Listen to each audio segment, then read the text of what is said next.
Good day. Welcome to Westchester Talk Radio, westchestertalkradio.com. I'm John Marino. We are produced by Sharc Creative, made possible by Robeson Oil, the house that service built, by Lipolis Electric. Don't be left in the dark. Get Lipolis. By Hightower Westchester, managing your wealth to a fiduciary standard. By White Plains Hospital, by Michael Labriola, landscape design and construction of Armonk, and by Tompkins Mayor Pac Bank. Here at Westchester Talk Radio, welcome to On the Beat in Westchester. We are joined by John Bailey. John Bailey, the publisher, the editor of White Plains CitizeNet Reporter, WPCNR.com, also the host of couple of TV shows, and these are available on pretty much every cable system around Westchester. White Plains Weekend, people to be heard. John Bailey, Happy New Year. Welcome to 2022. How are you? Happy better year. Happy better year. Let's hope we have a better year than we've had the last two. John, I want to mention that a 19th century horse farm in North Salem, once owned by the Bailey family of Ringling Brothers and Barnum and Bailey Circus, has sold for almost $4 million. Anybody you know? No, not really. No, it's otherwise you get a cut of that $4 million, right? Right. Maybe somewhere down Bailey, the line, a sucker is born every minute, as they said, right? Right. There you go. All right, John Bailey here with us on Westchester Talk Radio. On the Beat in Westchester, County Executive George Latimer was re-elected back in November to a second term in office. What he says is a limited term, as if this will be his final term in office, his second one. His re-inauguration address, John Bailey, what did you make of that? I thought it was pretty lukewarm, actually. I mean, Why? he addressed issues that were not particularly very exciting. Infrastructure. I mean, he's been talking about it was not exciting at all. What should he have talked about? An all-out war on COVID. He didn't promise anything like that. But infrastructure is address important. COVID. I want my streets fixed. You want your streets fixed, right? That's important. Overall infrastructure of how the county works. What could have made it more exciting to you? Well, more exciting would be that he has to address the COVID situation. I mean, it's time. We had 26,000 new cases last week. 26,000, over 26,000. But these are the kind of numbers going around New York State and around this country, to the point where Joe Biden says, well, don't look at us, the federal government, to get this solved. It's up to the states to do it. And what do the states say? They say, well, locally, you have to do more. Well, what do politicians do when there's a crisis? They wash their hands of it. Right. They pass it along to somebody below them, and they say, you take care of it. The president is highest on up. State governments are below him. Local governments are below that. So who takes the brunt? A guy like George Latimer takes the brunt. Well, he does and he doesn't. He doesn't enforce, he suggests. Do we need a county-wide vaccine mandate once and for all? Well, yes, I think so. I mean, if you can stay home if you're not vaccinated, not get paid, or whatever. You have that right. It's not being taken away from you. But if you want to go into a public place, you should be vaccinated. You should be able to prove it. Do we need some kind of we've been talking about that for months. Do we need some kind of a form of lockdown again? Might that help? Well, this is another thing that Mr. Latimer has stressed, that he does not want to enforce. He says he supports Governor Hochul's masked indoors policy, but he's not going to enforce it. How can you support if you don't enforce? Exactly, John. You and I think alike. That's where we are on the radio. That's not We're doing a form of radio here, right? No, this is better than radio. Yeah, and we can do a little more, anywhere in the more world than we can on terrestrial radio, no doubt about that. Yes, we have a bit more. Vladimir Putin, if you're watching over there in the Kremlin, rings. May I pose this question to you? What? If you are not enforcing, are you really supporting? Well, you are washing your hands. Okay, so this is washing your hands. You want to be liked. 90% of the cases in Westchester County and across the state are unvaccinated. Okay, now you talk about the mandate, and Latimer says he won't enforce. When Kathy Hochul came out with this about a month ago, immediately Ed Day in Rockland County and Mary Ellen Odell in Putnam and Mark Monaro in Dutchess County immediately said, we're not going to enforce this. So she backed off. And they're going through the roof nobody tells you what they're getting over there in new infections, and they are really getting swamped. In fact, nobody tells you how the hospitals are doing up there, and they're not doing well. I mean, I know that. Yeah. Yeah, they're not doing well. They are overloaded. Yeah. And this is the fault of those county executives who just want to be liked. They're wussies. I wonder, why didn't the governor at that point turn around then and say, look, I'm the governor. You kind of work for me as a county executive. You work for the people, yes, but you work for me too, and you have to work with me. These are my rules right now. Enforce, or I will find a way to make you enforce. That's what got me, that she backed right off. Well, this is the problem with Ms. Hochul right now. If she enforces and turns all these career politicians against her, they will blame her for the COVID spread. Mark my words, this is what is going to happen. It's already starting to happen. You've got Nassau and Suffolk County bereft of any responsible leadership in either of those two counties, and they are spreading through the roof. Right. Long Island has the highest 28%. 28%. Yeah. And the state, and that's a disgrace. And that's under a Democratic county executive, Steve Bellone in Nassau, and Laura Curran was ousted Steve Bellone in Suffolk County, and Laura Curran lost the election in Nassau County. She said she won't enforce, and now you have a new county executive in Bruce Blakeman in Nassau County who is not going to enforce, obviously. So that's where we stand in the southern part of this state. So George Latimer, in his re-inauguration address, budgets for 2022. We've talked before about our budgets in 2022 in Westchester County and what direction the budget is heading, that huge increase of 9.5%. Can we look at this as inflation takes up about 6% or more of this, and then it's really like a 3.5% increase overall? Or is that maybe me playing accountant and working the numbers around a little too much under the guise of you can do whatever you want with numbers?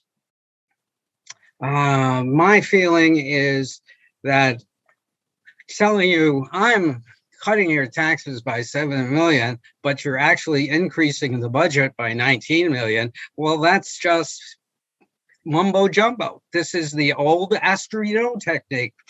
You know, he created the deficits 4 years ago, and the Democrats passed his budget. So that created that deficit we have. So this is not what's taught in economics class then, I guess.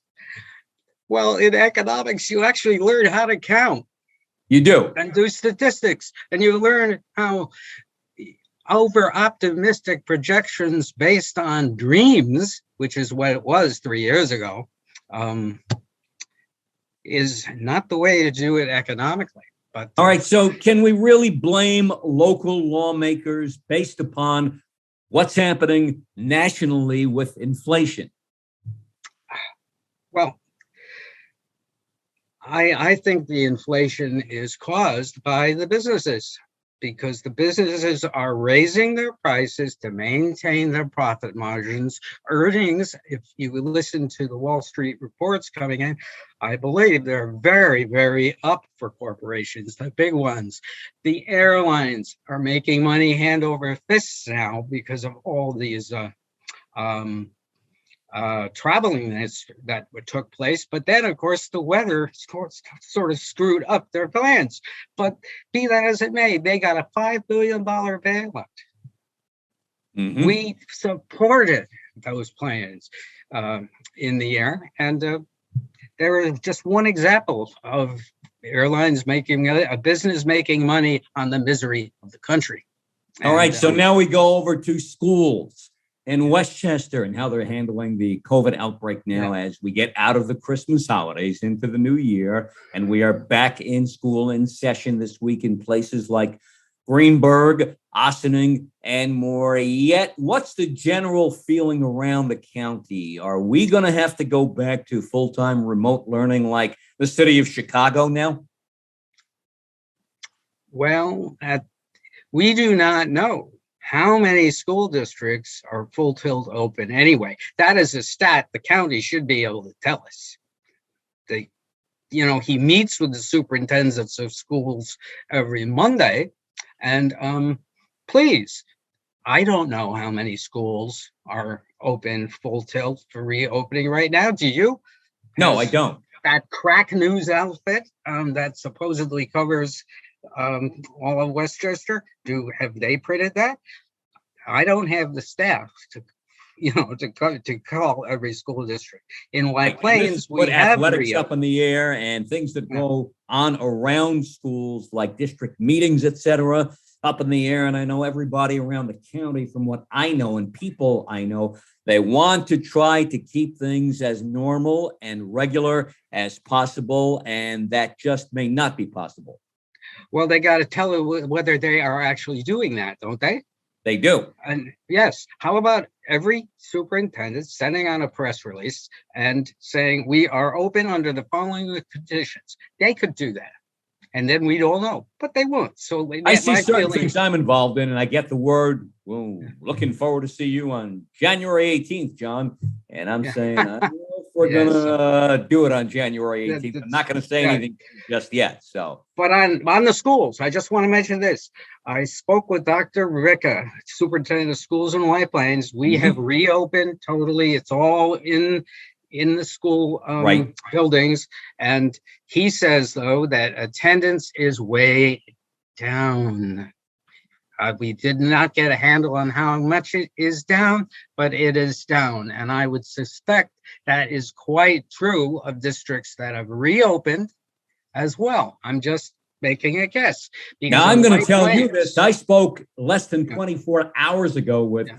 And I work as the public address announcer at Bridgehampton High School on Long Island, too, for basketball out there. Mm-hmm. And I spoke to one of the teachers yesterday who told me, and she was still in class when I got hold of her. I wanted to get a read on what was going on out there. We had our Monday night doubleheader, middle school and high school game canceled in Bridgehampton. And she said, today, 6 new positives in a small school district. One teacher, and I'm sitting here right now in a half-empty class, and that's the best I can do. And she said, my partner in this class tested positive during the holidays, so she's not in right now. I wasn't near her for 10 days before she was diagnosed as positive, so I didn't have to go get a test yet. But that's the situation here, and we had a bunch of positives on Monday, too. Yeah. This is what is happening. I mean, this two-week vacation has been a disaster for the spread.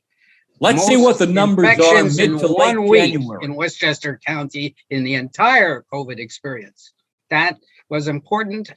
George Latimer, in his COVID briefing yesterday, said what has happened is horrible. And he was really... It was a sense of desperation. He was trying to be calm, but he was basically pleading with people to be responsible and persevere and do what has to be done. But you're going to do that so much longer, because if I figured out how the hospitalization rate is going. We have 444 hospitalizations 2 days ago. And now at that rate, going back 2 weeks, we have about a 8% spread rate. So if you multiply last week's positives, 23,000, you get a figure of about 2,000 people getting hospitalized within 2 weeks. And that really pushes up against the Westchester County hospital bed capacity. Right. That and is that's something the main that concern is here. going Omicron to devastate. may not be as sickening to people or as deadly to people, but it can and will put you in the hospital. And that's the real concern, the hospital overflow in this county and around the tri-state area too. Well, it's happening. It's got to be happening up in the the counties that aren't going to enforce. Rockland, Orange is out of control. Right. Rockland is really zipping up there consistently now, and Dutchess too, and even Putnam is pumping along. And you know, it is ridiculous that those county executives aren't doing something about this, and they're just playing politics. Mm-hmm. They're selling the citizens out in Orange County. I'm sorry, that is a very irresponsible area, because they have been big leaders, right second to Westchester, all along, and that has to be figured out. And it's not good. John Bailey is the publisher and editor of White Plains CitizenNet Reporter, WPCNR.com, and he hosts White Plains Weekend People to be Heard on cable systems all around Westchester County. John Bailey, Governor Kathy Hochul running for election.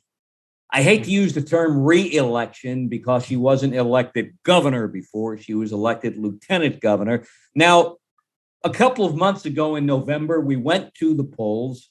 Most New Yorkers rejected having mail-in ballots distributed automatically statewide. She wants the legislature in their new session now in Albany to make this a state mandate, despite what people voted for, or in this case, against. Is she treading on some tough legal ground here by doing this? Well, she's trying to do the right thing. And you have to realize that when a politician tries to do the right thing, they make a lot of enemies, and people don't think it's right. People who don't feel that,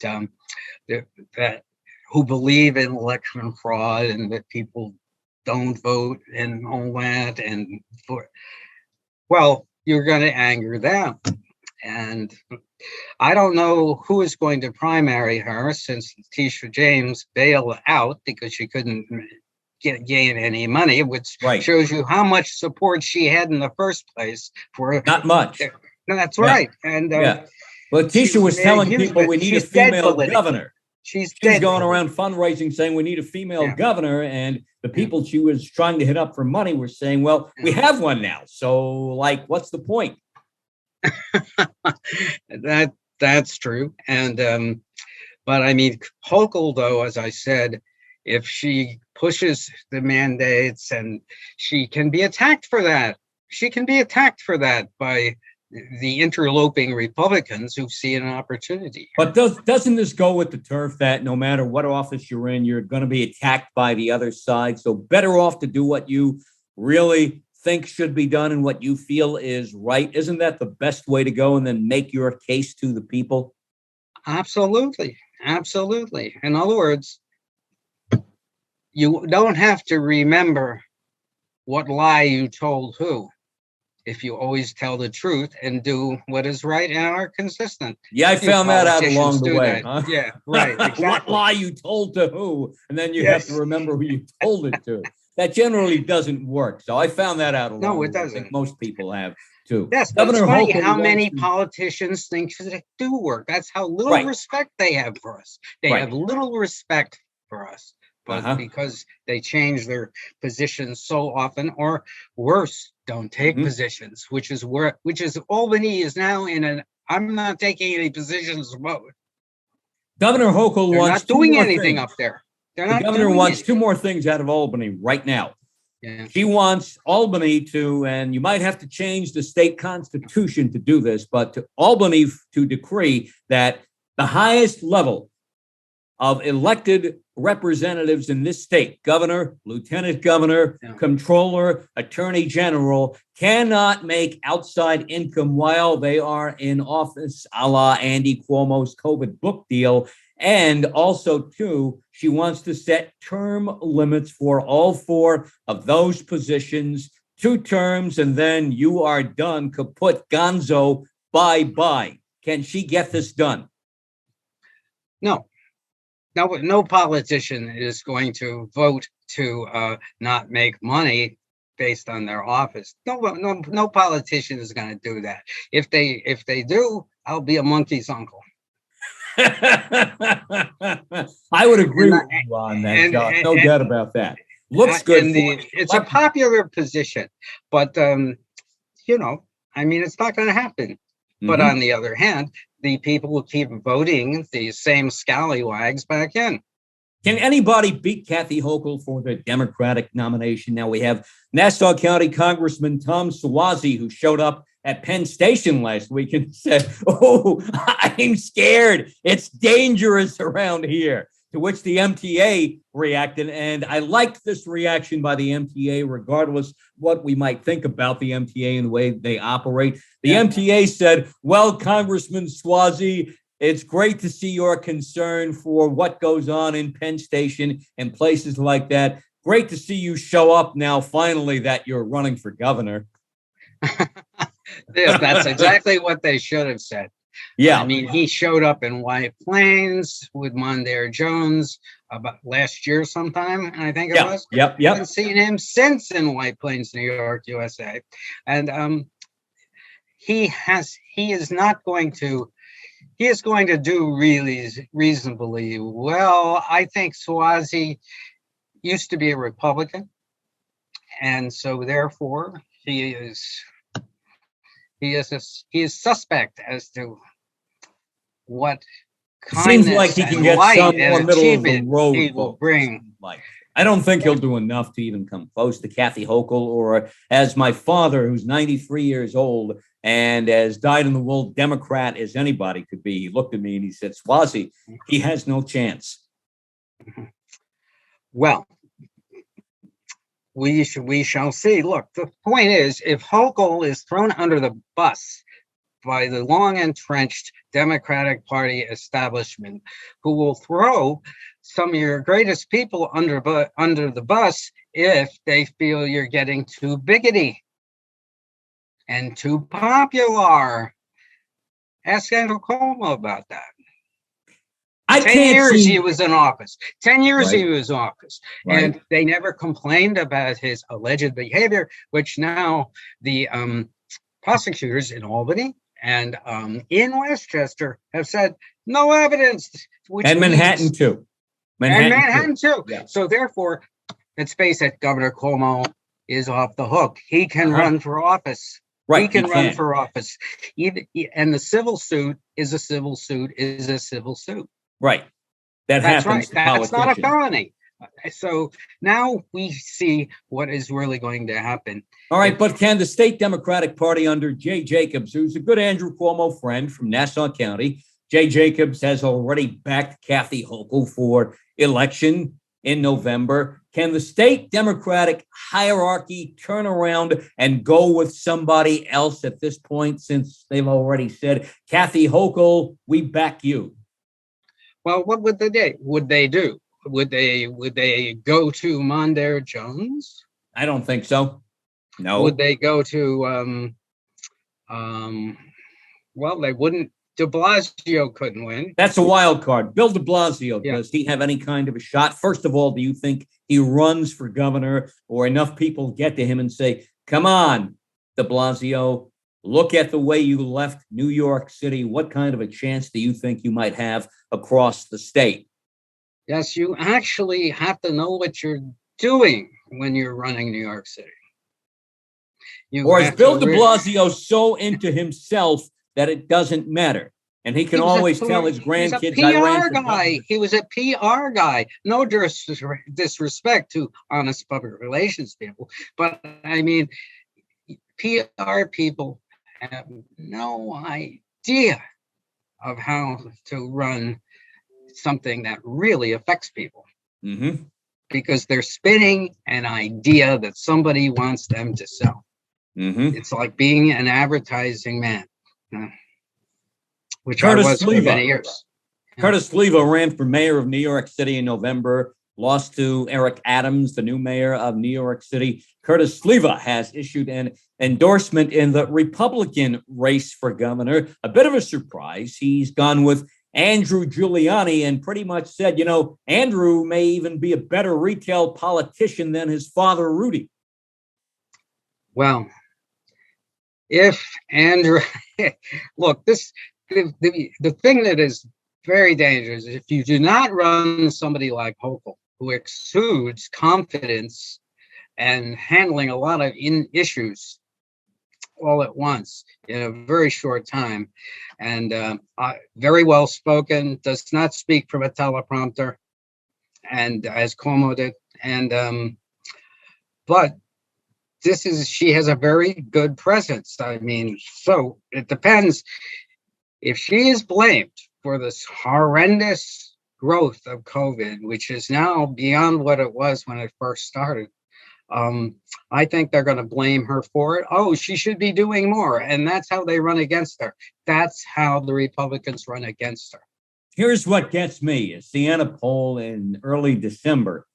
And in the November Siena polling, too, if I remember right, Andrew Giuliani far outshined Rob Astorino, the former Westchester County executive, and Suffolk County East End Congressman Lee Zeldin, his opponents, Andrew Giuliani's opponents in the race for the Republican nomination for a governor in name recognition. Andy Giuliani beat the two of them by a lot, and that was a shock to me. And Steve Greenberg, who runs the Siena poll, said, nobody knows if those primary were today, I'd have to guys. say Andrew Giuliani would win. Giuliani has a big name, and they think and voters will say, oh, well, his dad will help him out. Ah, good grief. I'm like, yeah. No, the bothersome thing is, you make a very good point.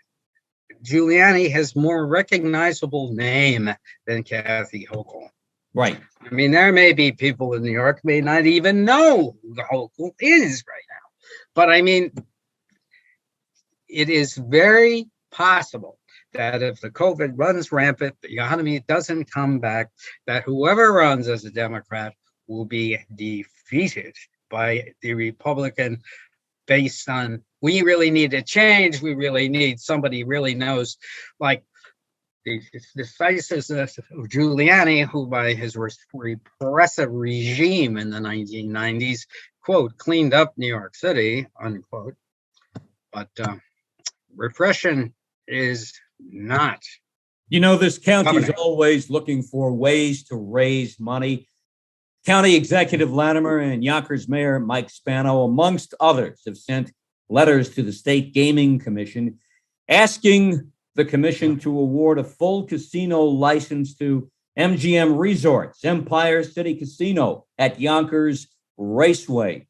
Now, in this modern age where every time you turn on a game now, whether it's a college game, a professional game, you see ad upon ad for sports gambling. Is this just trying to get into the mix of what's going on with that? Another way to make money. That's simple. Well, it is, but it is also gambling, much like drugs, has a tendency to turn into an obsession, an addiction, and wreck your life. if you get in over your head and don't stay under it. Westchester County Correction Officers Benevolent Association President Neil Pallone says tougher laws are needed against inmates who sexually harass or grope female correction officers. And other state correction union leaders around New York, around the city, and around the state say this too. Can we get that done, at least in this session, maybe in Albany? Well, I'm not that familiar with the amount of incidents that take place, so I really can't comment on that. But it seems that is basically going for more staff in the prisons, more staff. And this is just to get more jobs, basically. I mean, what about has from probably the been going on for years, but now it's being used to increase staff so you can have two people go with a woman guard, like Dennis Nardone used to work in the prisons as a corrections officer. And morning man at WVOX. Yes, right. Yeah. He might have a comment on that, but being but I mean, I don't know. Maybe you didn't have as many female officers. Just from the angle of safety, that you can never be too. Maybe we can never be too safe, and we can make that happen. Yeah. Well, even if it adds more people, it may add more jobs, which would be a good thing, obviously, too. But safety first. City of White Plains, 2022. The outlook for the city of White Plains, as you see it. Well, I'm eagerly awaiting how the sales taxes turned out in November and December, which are not out yet. And I think that they're trying to really get a spin on whether they've got the right figures. Because, God, you don't want them low, because supposedly there was a lot of retail activity in November, December. And the county, I think, is going to make a tremendous amount of money on the sales tax through December. And but of course, remember, the entire deficit was replaced by the COVID aid.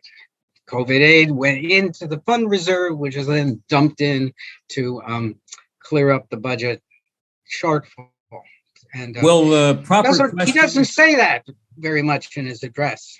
Might the proper question at that point be, will the City of White Plains Common Council know what to do with this supposed extra cash that it looks like they will get? Know what to do with it? Well, I think the City of White Plains is being made whole by the aid that is coming in. But, the city generally does not increase its budget exponentially. They always keep it to what they made last year. And they are probably the best run city financially in the county because they don't overspend. And so we will be all right. But right now we have the most COVID infections on a daily basis that we have had throughout COVID.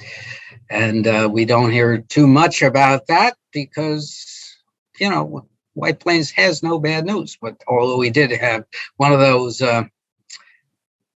horrible things that happen in neighborhoods, we had a shooting resulting in the death of the fellow that was shot. It's considered a targeted hit, like that was on a not organized crime hit, but it was a dispute, which somebody just got even. That's what the police are saying, but that's being investigated. But the whole gun situation is the old song, "Don't take your guns to town," is very good because you can lose your temper, pull it, use it, kill somebody, and then your life is over, my friend. It's done.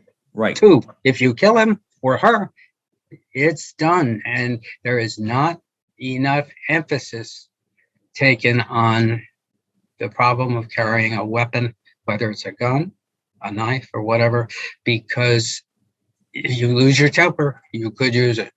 And that may be what we most need to address in Albany in this new session for the state legislature. State Attorney General Letitia James now issuing subpoenas to the children of Donald Trump as she looks into the Trump family's activities. We heard early on when she went after Andrew Cuomo that this would be the game plan to make her look good, that she goes after Trump on one side, and then to alleviate criticism for going after Cuomo, she could say, well, you see, I'm fair. Or if any Republican says, who might say, you targeted Donald Trump, she could say, I went after Andy Cuomo too. She wanted to have it both ways. Has this worked for her? Well, it depends on whether the Supremes this is a very important thing that the Supreme Court has to decide. Is the president, the king, the emperor above the law? This is what this is all about. If you say that you can commit, and I'm not saying Trump did this, if you can commit tax evasion, if you can commit acts that jeopardize citizens, if you can just do that, then you're not going to have people of high character in the presidency ever again. They have to have a little fear. They know they can get away something. They'll do it too. That's what we can look at the long litany of congressmen and senators that turn out to have feet of clay and backbones of macaroni. Real estate market in Westchester and around the tri-state area seems to be going down right now. Is that because of COVID? Well, they attribute it partly to that, but the sales are still strong.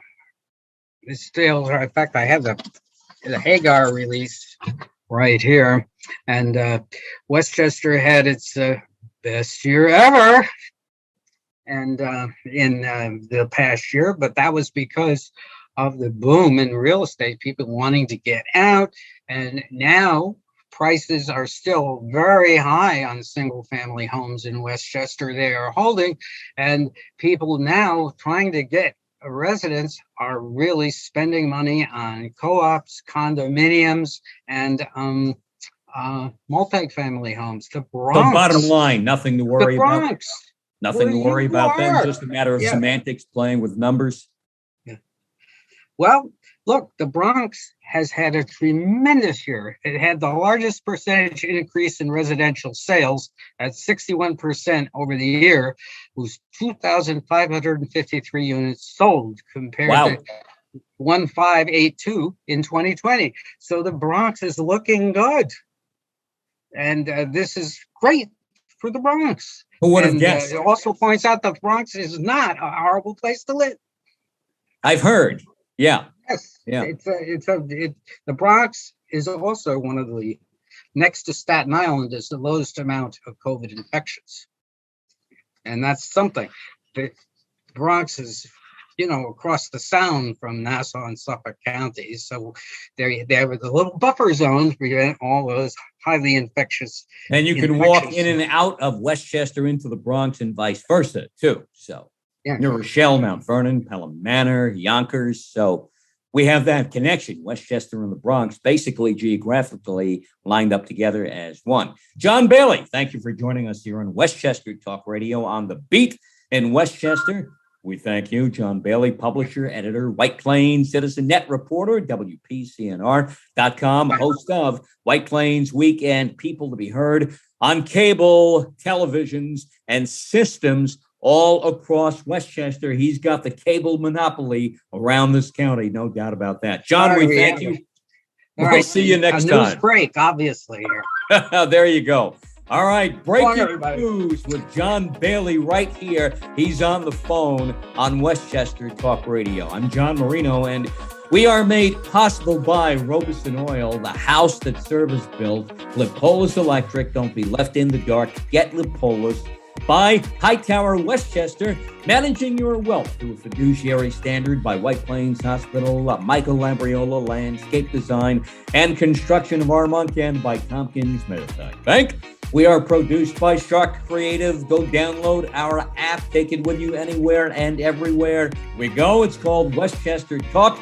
Catch all of our Westchester, Rockland, Putnam and Dutchess, Orange and Fairfield County programming on our YouTube channel, Sharc Creative, YouTube,